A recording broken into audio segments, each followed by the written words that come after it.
যাদের সিজার হয়, মা বোনদের যখন সিজার করা হয় তখন কোমরে এক ধরনের একটা ইঞ্জেকশন দেয়।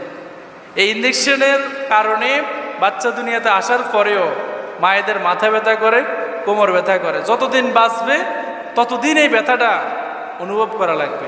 কত কষ্ট আমাদের মা এবং বাবা করেন, বিশেষ করে মা। এই যে আমাদের যে ব্যথা, এই ব্যথা সহ্য করার ক্ষমতা আমাদের নির্দিষ্ট একটা পরিমাণ আছে।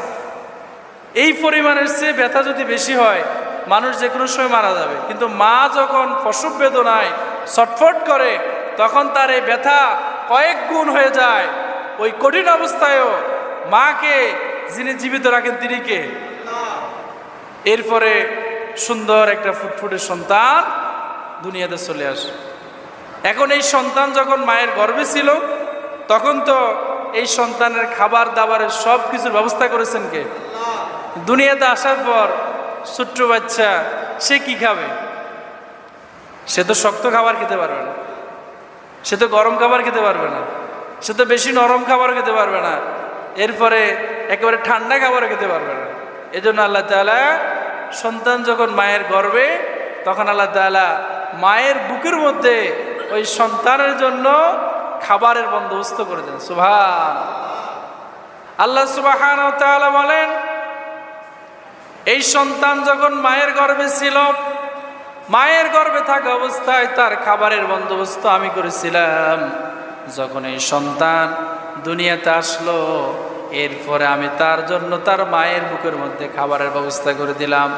এই খাবারটা এরকম গরমও নয় যেতে সে মুখের মধ্যে দিলে তার মুখটা পুড়ে যাবে, একেবারে ঠান্ডাও নয় যে তার ঠান্ডা লেগে যাবে, শক্ত নয় তার গলার মধ্যে আটকে যাবে, নরমও নয় যে সে খেলে তার খিদা মিটবে না।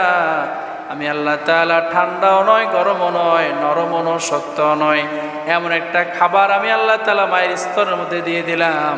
ওই সন্তান খাওয়ার পরেই সে তার ক্ষুধাটা মিটে যায়। সুবহান।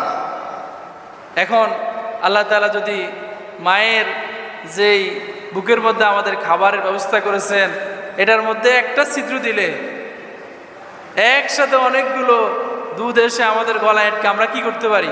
মরে যেতে পারি। এজন্য আল্লাহ তাআলা একটা দুইটা নয় অসংখ্য ছিদ্র দিয়ে দিয়েছেন যাতে করে বাচ্চা আস্তে আস্তে করে এই দুধ পান করতে পারে। সুবহানাল্লাহ বলেন। পরিপূর্ণ